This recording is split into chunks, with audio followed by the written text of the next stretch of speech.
দেখুন, বিজেপি যে ভয়ঙ্কর চক্রান্তটা করছে বাঙালিদের বিরুদ্ধে, বাংলা ভাষীদের বিরুদ্ধে, যে ভারতবর্ষের বিভিন্ন রাজ্যে বিশেষ করে যেখানে বিজেপি সরকার আছে, কেউ বাংলায় কথা বললেই সঙ্গে সঙ্গে তাকে বলে দেওয়া হচ্ছে বাংলাদেশি, তার নথি রয়েছে, সে হয়তো ভারতীয়, সে পশ্চিমবঙ্গে থাকে বা সে বাঙালি। আরে বাংলা বলা মানেই তো সে বাংলাদেশি নয়। তো এর বিরুদ্ধে প্রতিবাদ চলছে, মাননীয় মুখ্যমন্ত্রী কড়া প্রতিবাদ করেছেন এবং এই অপকীর্তিগুলো হচ্ছে সেগুলো তো ধরা পড়ছে, প্রমাণ হচ্ছে।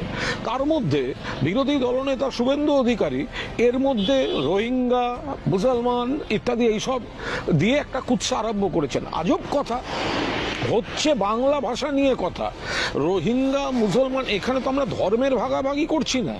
আচ্ছা, রোহিঙ্গা বা অন্য দেশ থেকে যদি ঢুকে থাকে, ঢুকলো কি করে? সীমান্তটা কে পাহারা দেয়? সীমান্তটা তো পাহারা দেয় আপনাদের অমিত শাহের বিএসএফ। তো সুতরাং এই কথাগুলো বলে লাভ নেই। আমরা বলছি বাংলা ভাষীদের কথা, যারা বাংলা বলেন, সবাই কি বাংলাদেশি? আজব কথা। ভারতবাসী আছেন, বাঙালি আছে, পশ্চিমবঙ্গের আছে।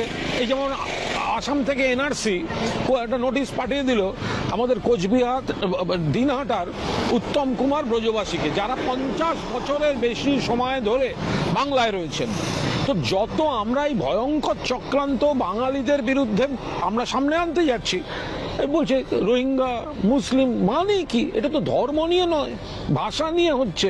ভারতবাসী না ভারতবাসী নয়, যারা বেঙ্গলি স্পিকিং বাঙালি, বাংলায় থাকেন বা ভারতের কোথাও থাকেন, তাদেরকে বেছে বেছে বিদেশি বলে তকমা লাগিয়ে বিএসএফ এর হাতে দিয়ে ওদিকে পাঠাবার তাল করছে বিজেপি।